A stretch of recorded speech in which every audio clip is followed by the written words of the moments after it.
시선집중 3부의 문을 열겠습니다. 오늘 3부는 예고해드린 대로 유승민 전 의원과 인터뷰를 가져보도록 하겠습니다.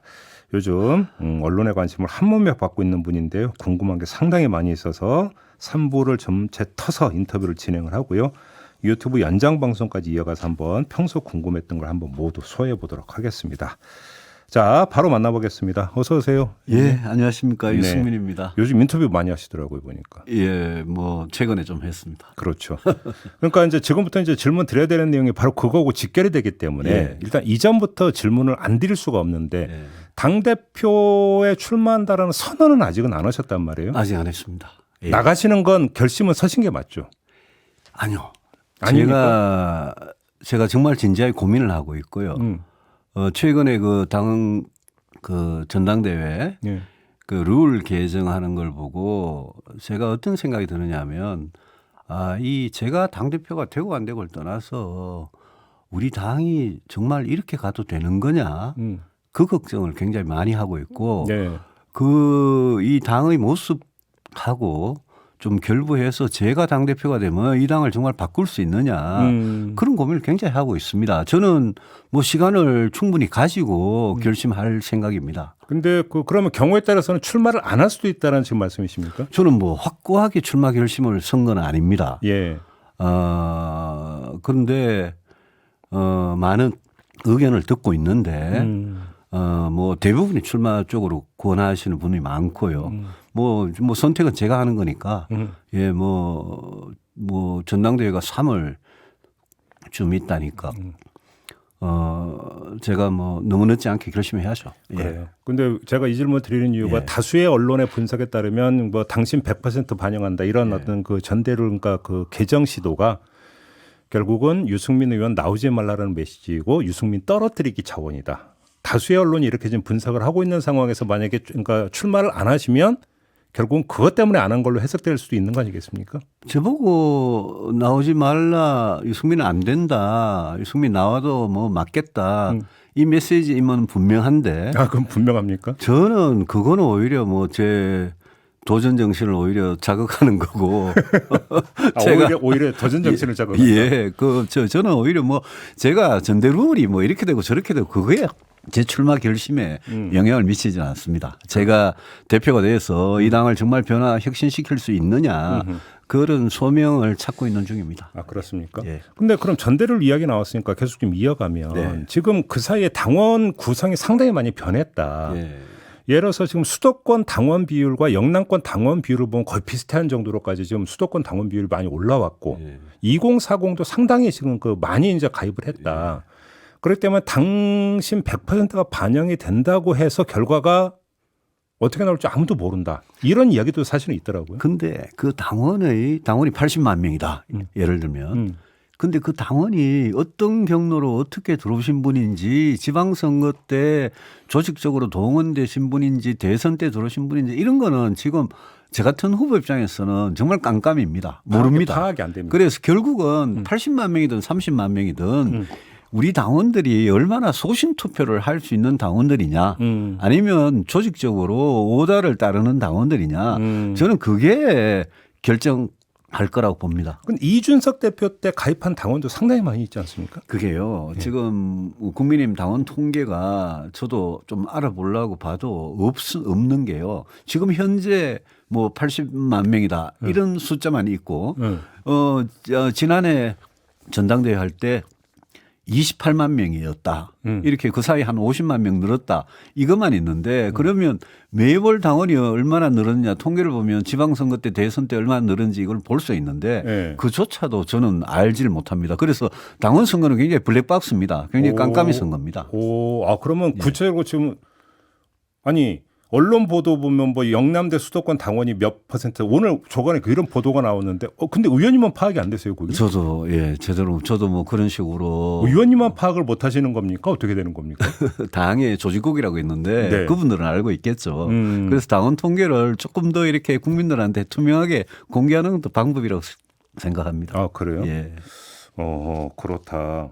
결선 투표제까지 얘기를 하는데 이건 이중 장치라고 봐야 됩니까? 어떻게 해석을 하세요? 이번에 그 전에요. 제가 이렇게 보면 우리 정치 현 주소가 민주당의 경우에 이재명 대표 방탄국회 만들라고 당헌 당규 개정해가지고 그때 우리 국민의힘에서 굉장히 비판을 했거든요. 그런데 이번에 국민의힘에서 윤석열 대통령 사당을 만든다고 이 당원 100% 민심을 완전히 없애버렸잖아요. 그리고 그게 이제 1번 장치죠. 유승민을 죽이기 위한 1번 장치고 2번은 결선 투표제는 1차 투표에서 지금 제가 민심에서 압도적으로 앞서가니까 이 당심이 보수층 지지나 국힘 지지층의 저에 대한 지지가 민심을 지금 굉장히 빠르게 따라오고 있거든요. 그래서 1차 투표에 만약 여러 명이 출마해 가지고 제가 거기서 1등을 해버리면 네. 과거의 룰대로 하면 거기서 끝나버리는 거죠. 제가 대표가 되는 거죠. 그런데 제가 이제 과반을 획득을 못하면 그러면 이제 결선 투표를 한다는 거 아닙니까? 결선 투표를 하는데 그러면 제가 1차 투표에서 1등을 했는데 이제 50%를 못 얻으면 2차 투표 가서 이제 윤핵관들이 거기에 응집을 해가지고 결집을 해가지고 하겠다 이런 거니까 그 저한테는 이중의 그런 장애물이 생긴 거죠. 그러니까 지금 뭐 의원님의 그러니까 자체 분석도 지금 이 전당대회 룰 개정의 핵심은 유승민은 안 된다. 여기에 지금 모두 맞춰져 있다는 지금 해석이신데 제 해석이 아니라 뭐 모든 언론의 패널이고 네. 모든 사람들 해석이죠. 예. 다만 비대위나 윤핵관들이나 그분들이 인정을 안 할 뿐이죠. 근데 왜 이렇게 인식이 되셨다고 생각하세요? 어떤 인식요? 의원님은 안 된다라는 인식. 응?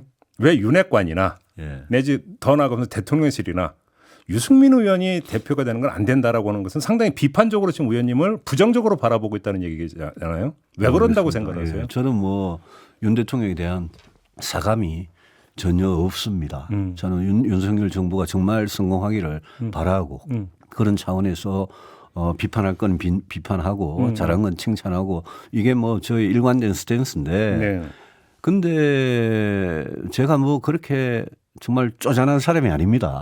저는 뭐 사감이 전혀 없는데 윤석열 대통령과 윤핵관들이 그렇게까지 하는 거는 감정적인 것도 있는 것 같은데 거기다가 공천권을 100% 자기들이 확보해야 당을 완전히 장악한다. 핵심은 공천이죠. 핵심은 공천이라고 봅니다. 그렇죠. 그러면 만약에 의원님이 그 당 대표가 안 된다고 가정을 해보죠. 네. 2024년에 공천권 받을 수 있다고 생각하세요? 공천장 받을 수 있다고 생각하십니까? 제가요? 예. 제가 뭐 총선에 나갈지 안 나갈지도 뭐 정하지 않는 사람이 만약에 나간다고 한다면, 아유 저야 뭐 당연히 안 된다고 봐야 되겠죠. 그러면 공천 칼질. 저뿐만이 아니라 아마 당내에 조금이라도 비판적인 그런 세력들은 그런 정치인들은 공천 받기 힘들다고 봐야 되겠죠. 그렇게 그래서 볼까요? 지금 당원 100% 당원 투표 100%에 반대하는 사람은 100% 공천 탈락이다. 뭐 이런 흉흉한 소리까지 돌고 있는데 당원 파악에서 그런 얘기가 옵니까? 이게 그러니까 공천권을 장악한다는 거는 윤석열 대통령 사당을 1인 사당을 만드는 거기 때문에 윤핵관들이 공천에서 자기들 하고 싶은 대로 뭐든지 하겠다는 거거든요. 네. 그 공천권 때문에 제가 어떻게 보면 국민의힘이 지금 분위기가 그 옛날에 그 양들의 침묵이라는 영화 보셨죠? 양들의 침묵이란 그 영화의 그 뜻이 순한 양들이 그냥 찍으면 가만히 있고 그냥 잡아가서 도살해도 가만히 있는 예? 그 분위기거든요, 지금. 그래서 제가 야, 이게 당이 이렇게 가도 되냐 이런 문제의식이 굉장히 많은 겁니다. 바로 그걸 전제로 해서 어제 바로 그 자리에서 저희하고 인터뷰했던 박지원 전 청와대 비서실장은 유승민발 분당이 있을 수 있다라고 전망을 하셨는데 어떤 말씀 주시겠습니까? 그분 전망이 최근에 많이 틀리잖아요. 그래서 제가 저 신당 전혀 생각 안 하고 있고 저는 이게 국민의힘이 우리나라의 정말 제일 큰 보수 정당 아닙니까? 국민의힘이 어떻게 바뀌느냐에 따라서 보수 정치가 바뀌는 거고 우리 한국 정치를 바꿀 수 있는 거거든요. 그래서 저는 국민의힘 안에서 개혁하는 데만 관심이 있는 거죠. 분당이라고 하는 시나리오는 일체 없다. 이렇게 단언하시는 겁니까? 예, 없습니다. 그래. 아니 그래서 만약에 이른바 공천 칼질을 해가지고 윤석열 대통령이나 윤석열 정부에 좀 비판적인 입장을 내놨던 분들을 공천에서 탈락시킨다면 그분들도 뭔가를 모색을 하려고 할 거 아닙니까? 그렇게 안 되는 걸 막기 위해서 지금 전당대회에 제가 출마를 고민을 하고 있지 않습니까? 제가 당대표가 되면 거꾸로 제가 공천 혁신을 하겠다. 윤핵관들 같이 권력이 기생해가지고 국민들한테 밉상이나 되고 국민들 민심에 거역하는 그런 말 그런 행동을 하고 이런 사람들이야말로 오히려 공천에서 배제돼야 될 사람들이거든요. 네. 그래서 저는 제가 정말 개혁적인 보수 인사들로 개혁 보수 정당을 만드는 게 저의 꿈이기 때문에 제가 당대표가 되면 오히려 정말 칼 같은 기준을 가지고 공천 혁신을 할 건데 지금 만약 제가 안 되고 윤핵관 대표가 된다면 그러면 그 공천이 너무나 뻔한 거겠죠. 그러니까 그걸 막기 위해서 내부에서 치열하게 투쟁하는 과정이라고 보셔야죠. 윤핵관 자꾸 언급을 하시니까 여기서 잠깐 끊고 예. 만약 의원님께서 윤핵관은 이런 사람들이다라고 만약에 규정을 한다면 예. 내지 정의를 내린다면 어떻게 정의를 하시겠습니까? 한마디로 사람에게 충성하는 사람들이죠. 아 그래요? 예. 우리 윤석열 대통령은 사람에게 충성하지 않는다. 그 말로 아주 유명해지신 분 아닙니까? 네네. 그 윤핵관들은 대통령의 그 사람에게 충성하지 않는다는 그 말에 180% 반대의 사람들이죠.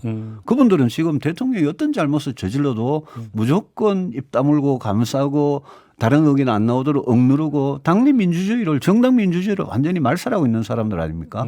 그 윤핵관들은 정말 제가 옛날에 무슨 진박 간별사들 그보다 좀 더 심한 사람들 아니냐라고 더 심하다? 예. 그러면 그런 윤핵관들의 지금 당 장악력은 어느 정도라고 평가를 하세요? 공천에 대한 공포 두려움 때문에 지금 100% 장악하고 있는 것 같은데 저는 의식에 있는 국민의힘의 국회의원님들 정치인이라면 저는 속으로는 걱정을 굉장히 하고 계시리라 생각합니다. 그래요? 그 당원 투표 100% 룰도 지금 100% 확정된 게 아닙니다. 내일 전국위원회 있거든요. 뭐 물론이죠. 제가 오늘 방송에 나와서 정말 호소드리고 싶은 게 제가 아까 양들이 침묵이라 그랬지만 우리 당에 계시는 의원님들, 전국 위원님들이 당에 대한 애정이 정말 있다면 우리 당이 20년 전으로 도로 한나라당으로 이렇게 당헌 당규를 바꿔서 되도록 가도 정말 괜찮은 거냐. 국민들께서 지금의 당헌 당규 개정에 대해서 어떻게 보실 거냐. 저는 그거를 꼭 좀 생각해 주시고 내일 전국에서 뭐 신락 같은 희망이지만 이건 좀 막아 주셔야 된다. 그렇게 봅니다. 근데 제가 좀 과문해서 그런데 그 당원 당신 100%를 반영한다라는 이야기만 나왔고 그럼 당원들의 투표가 어떤 식으로 이루어지는 구체적인 방법론까지 지금 나왔습니까? 제가 이걸 질문을 드리는 취지가 뭐냐면 만약에 전당대회가 끝났는데 예를 들어서 그 지역구별로 당협별로 그 후보에 대해서 그러니까 이 득표율이 어떻게 갈렸는지 이런 것들이 집계가 되는지가 궁금해서 지금 질문을 드리는 거거든요. 집계가 충분히 될 수 있죠. 될 수 있습니다. 투표를 어떻게 하느냐에 따라서. 그렇습니까? 예, 왜냐하면 그 당원이 어디의 당원인지가 다 드러나니까요. 그러니까요. 예, 그래서 그거를 의식하는 위원장들, 당위원장들은 자기 지역구에서 윤핵관 대표 오다대로 투표율이 안 나오면 그게 자기 공천하고 직결된다고 생각할 거 아닙니까? 그러니까요. 그 굉장히 위험한 부분이거든요. 예. 그래서 그런 부분도 예. 굉장히 좀 투명하게 그런 집계가 가능하지 않도록 그러니까. 예, 하는 방법 같은 게 필요하겠죠. 100% 반영보다 오히려 그게 더 디테일에 들어가면 더 중요한 문제가 될 수 있는 거죠. 그렇습니다. 우리 보통 총선이나 대통령 선거 할 때 아주 동네별로 투표소별로 그게 다 나오지 않습니까? 네네네. 그거 비슷한 거라고 보시면 되는 거죠. 알겠습니다. 그거 굉장히 위험한 겁니다. 조금 전에 하시던 말씀으로 다시 돌아가서 만약에 내가 당대표가 된다면 윤핵관 같은 사람들한테 이제 공천 안 한다 이런 말씀을 하셨잖아요. 근데 그 전에 만약에 그 의원님이 대표가 됐다고 가정을 하는데 이준석 대표 꼴 나지 말라는 보장이 있을까요? 이준석 대표의 경우에는 뭐 결과적으로 경찰이 이 불송치 결정한 거라서 참 윤리 결정이 좀 허무하게 됐습니다만은 이상하게 됐습니다만은 제가 대표가 되면 그 대통령 측이나 권력 측에서 이제 이 못 살게 굴겠죠. 그렇지만 저는 뭐 뭐 아무리 탈탈 털어도 꼬투리 나올 게 없어서 꼬투리 잡힐 게 없다. 예, 저는 뭐 저를 어떻게 하지는 못할 것 같습니다. 그래요. 예. 자신하십니까? 예, 자신합니다. 알겠습니다. 아무튼 핵심은 결국은 공천이다 이거잖아요. 예. 그 공천이 총선 때까지 이 모든 당의 이런 후진적인 이런 한심한 이런 모습을 결정하고 있는 거죠. 그러면 만약에 그 이른바 윤핵관에서 당 대표가 나오고 2024년 총선 때 공천이 지금 의원님이 우려하는 그런 방향으로 이루어진다면 그것이 궁극적으로 차기 대선에 어떤 영향을 미칠 거라고 보십니까? 그러면 자기 일단 총선에 영향을 크게 미치겠죠. 네. 우리 2016년에 그때 우리가 180석 얻을 거라고 전망을 했는데 맞아요. 그런 얘기 있었죠. 그때 저 공천을 둘러싼 파동 때문에 우리가 그때 기호 1번을 민주당 내주고 지금까지 기호 2번입니다. 아 그때부터였나요? 그렇습니다. 지금까지 그러니까 4년에다가 4년이니까 20대 21대 계속 2번이거든. 그런데 2024년 총선에 가서 만약 우리가 또 총선에서 패배하면 국회를 12년 동안 저 민주당한테 내주는 겁니다. 그래서 다음 대선 걱정하기 전에 총선에서 우리가 승리해야지 윤석열 정부가 지금 노동개혁이다, 연금개혁이다, 건강보험이다, 교육이다 여러 가지 개혁을 하고 싶어 하는데 그 개혁 하나하나 법 하나하나가 지금 통과될 수 있겠습니까? 주 52시간 문제만 하더라도 근로기준법 개정해야 되는데 민주당이 반대하면 통과가 안 되지 않습니까? 지금 예산하고 법안들 보면 알지 않습니까? 그래서 저는 윤석열 정부가 정말 성공하려면 정말 대승적인 관점에서 우리 국민의힘이 어떻게 총선에서 승리할 수 있느냐. 다음 총선에서 승리할 수 있는 당대표를 뽑을 수 있느냐. 이게 제일 중요한 문제라고 생각합니다. 그럼 의원님 말씀에 따르면 이른바 이제 과거 언론에 썼던 표현을 그대로 보면 이른바 공천 학살이 이루어진다면 총선 필패다 이렇게 보시는 겁니까? 2016년에 그 데자비라 그럽니까? 네. 2016년에 그 모양 그대로 재현이 되는 거죠. 그대로. 보수 정당이 과거에 폭망한 이유가요. 그 2006년 7년부터 친이 친박 나뉘고요. 박근혜 정부 들어와서 친박 비박 나뉘고. 예, 그렇죠. 지금 친윤 비윤 뭐 친윤 반윤 이러는데 이런 식의 권력을 중심으로 한 계파의 갈등 이런 게 보수 정당을 완전히 망가뜨려 왔습니다. 예, 예. 저는 이거는 정말 대통령께서도 또 윤핵관들도 정말 크게 봐서 자기들 사람들만 당선되면 된다. 그렇게 가면 총선에서 망하는 거죠. 근데 지금 그 말씀 하시니까 그러면 그걸 거꾸로 해석을 하면 지금 의원님께서 스스로 예. 반윤 내지 비윤의 대표가 되시고자 하는 거 아닙니까? 제가 왜 반윤입니까? 저는 정치를 그렇게 하지 않습니다. 그래요. 예, 저는 야당 때고 여당 때고 정말 그 정부가 집권한 정부가 성공하길 바랐습니다. 제가 지금도 윤석열 정부가 성공하길 바라는 게 제가 무슨 윤석열 대통령이 제가 이쁘겠습니까? 근데 윤석열 대통령을 위해서가 아니라 국민들을 위해서 나라를 위해서 이 정부가 성공해야 하지 않습니까? 이 정부가 또 실패하면 우리 국민들이 얼마나 불행해지고 나라 미래가 얼마나 암울해집니까? 그런 차원에서 저는 늘 생각을 해왔기 때문에 그거를 친윤이다 반윤이다 이렇게 나누고 윤핵관들이 자기들 말 잘 듣는 사람 공천 주는 그런 식으로 하면 아니 윤핵관 꼬리표를 달고 생각해 보십시오. TK, PK 또 서울의 강남 서초 송파 이런 데는 윤핵관 꼬리표를 달면 당선되겠죠. 막대기만 꼽아도 되는데요. 그런데 수도권의 대부분의 지역구는 굉장히 어렵습니다. 지금 민주당이 100석 이상 갖고 수도권에서 거기에서 이기려면 윤핵관 꼬리표 달고 이길 수 있겠습니까?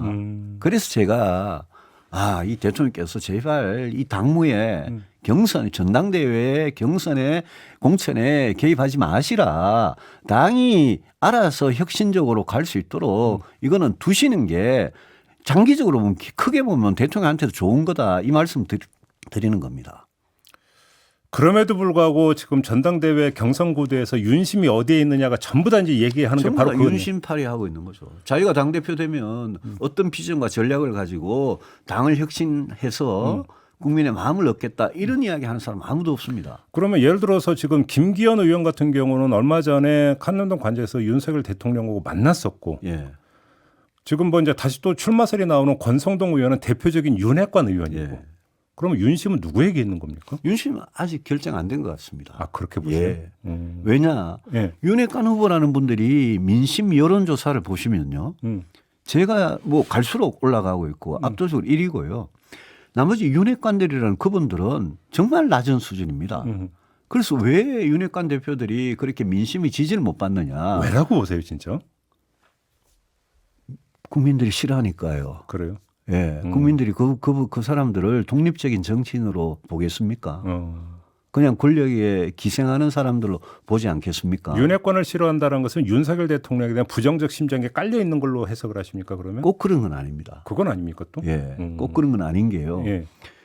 그 국민들께서는 국회의원이나 이런 정치인에 대해서 정말 양심껏 소신껏 자기의 정치를 해주기를 바라는 저는 그런 부분이 있다고 생각합니다. 아. 예컨대 뭐 바이든 날리면 사건이 일어났다. 이러면 잘못한 거는 잘못했다. 그냥 솔직하게 인정하자. 이런 식으로 잘잘못을 시시비비를 가리는 정치인을 원하는 거지. 지금 줏대 있고 선 굵은 정치인을 원한다. 자기 편은 무조건 감싸고 상대방은 무조건 비난하고 또 정권을 잡고는 무조건 과거 정권 탓하고 또 야당이 되면 자기들 여당 때 하는 거하고 180도 다른 이야기를 하고 이런 정치를 굉장히 혐오하는 거거든요. 그래서 국민의힘 정치인들한테도 저는 국민들께서 바라는 게 아니 좀 소신을 가지고 대통령만 쳐다보지 말고 국민들 좀 쳐다보고 정치를 해라. 그렇게 바라는 거 아니겠습니까? 그런데 지금 민심을 그냥 빵으로 만들어 놨으니까 국민들께서 좋아하실 리가 없죠. 그러면 예를 들어서 지금 권성동 의원은 본인이 지금 뭐 당대표에 나오려고 한다는 이야기가 있죠. 예. 장제원 의원은 이른바 김장연다라고 해서 김기현 의원하고 연대하는 거 아니냐는 이야기가 나오고 있고 그러면 윤핵관 안에서도 행동 통일이 안 되고 있다는 얘기 아닙니까? 그 얘기. 자기들끼리도 또 싸움이 있겠죠. 그래요? 예. 저는 뭐 그렇다고 봅니다. 그런데 결국은 정리될 겁니다. 그분들은. 예. 정리된다는 게 대통령께서 정리를 하겠죠. 결국 한 사람으로 정리가 될 거다. 저는 그럴 거라고 봅니다. 나경원 전 의원은 어떻게 그 당 대표에 나올 거라고 전망하십니까? 모르겠습니다. 예, 그래요? 그건 뭐 나 의원이. 근데 나경원 전 예. 의원에게 저출산 고령화 위원회 부위원장을 시킨 것은 당 대표에 나가지 말라라는 뜻 아니냐라는 해석이 많이 있었거든요. 모르겠습니다. 제가 뭐 다른 분들한테 뭐 다른 분들 마음이 어떤지 모르겠습니다. 왜냐하면 저도 지금 출마에 대해서 100% 예? 결심을 못 하고 있는데 뭐 나경원 전 의원이나 안철수 의원이나 이런 분들 뭐 어떤 생각을 갖고 있는지 저는 잘 모르겠습니다. 그러게요. 안철수 의원은 인수위원장을 지낸 분인데 별로 윤심을 못 얻고 있나요? 저야 모르죠. 그거는 대통령한테 한번 물어보십시오. 그래요. 아무튼 그럼에도 불구하고 다수의 언론은 옳건 그르건 이걸 떠나서 예. 결국은 윤심이 모든 걸 결정하지 않겠느냐. 판도 결국은 윤심에 딸려 있는 거 아니냐. 이렇게 이제 해석을 하는데 이게 대해서 한 말씀만 해 주신다면. 대통령께 제가 경선과 공천에 개입하지 마시라고 제가 엄중하게 말씀을 드립니다. 우리 헌법 7조에 공무원이 정치적 중립성 또 공무원은 국민 전체에 대한 봉사자 이렇게 규정이 되어 있습니다. 그 규정을 가장 충실하게 지켜야 되는 사람은 대통령입니다. 네. 그리고 우리 뭐 국가공무원법, 정당법, 공직선거법, 공무원 복무규정 이런데 공무원이 정치적 중립, 경선 개입 금지, 선거운동 금지, 공천 개입 금지. 알겠습니다. 박근혜 대통령께서 그것 때문에 징역 2년형을 사셨습니다. 그 수사한 사람이 바로 윤석열 대통령입니다. 누구보다도 잘 아실 겁니다. 그래서 이거는 정말 개입 안 하시는 게 이게 오히려 우리가 총선 승리하는 길이다. 알겠습니다. 예. 여기까지만 일단 이야기를 듣고요. 예. 그러니까 인터뷰 1부는 마무리하고 예. 유튜브 연장 방송에서 인터뷰 2부를 이어가도록 하겠습니다. 이에 따라서 오늘 천기 누설은 쉬어갑니다. 요즘 참고해 주시고요.